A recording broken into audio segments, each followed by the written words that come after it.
For any arbitrary motion in space which of the following relation are true. तो अपने पास 5 equation दे रखी है, उनमें से कौन सा सही है बताना है। और किसी भी आर्बिट्ररी मोशन, यानी मोशन कैसा भी हो सकता है, यहाँ पे पढ़ लो अच्छे से क्या लिख रखा है, एनी आर्बिट्ररी मोशन, यानी मोशन कैसा भी हो सकता है, कांस्टेंट एक्सेलरेशन हो सकता है या फिर वेरिएबल एक्सेलरेशन हो सकता है। चलो देखते हैं यहाँ पे फर्स्ट क्या बोल रखा है, average velocity is equal to half of initial velocity plus final velocity.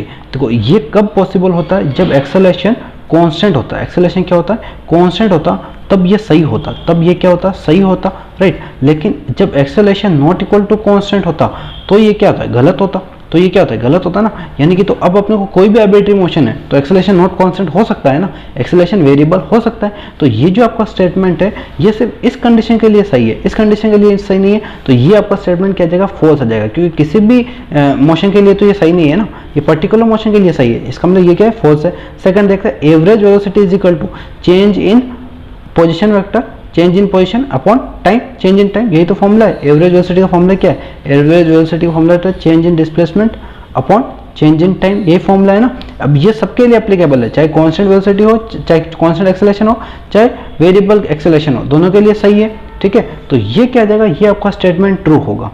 चलो नेक्स्ट देखते हैं, नेक्स्ट क्या बोल रखा है, final velocity is equal to initial velocity plus 80, यानी v is equal to u plus 80। आपका जो न्यूटन भाई साहब की इक्वेशन है, v is equal to u plus 80, सही है ना। अब ये सही है, लेकिन किसके लिए सही है, जब कांस्टेंट एक्सेलरेशन हो तब सही है, और जब acceleration not equal to constant हो ना तो ये सही नहीं है।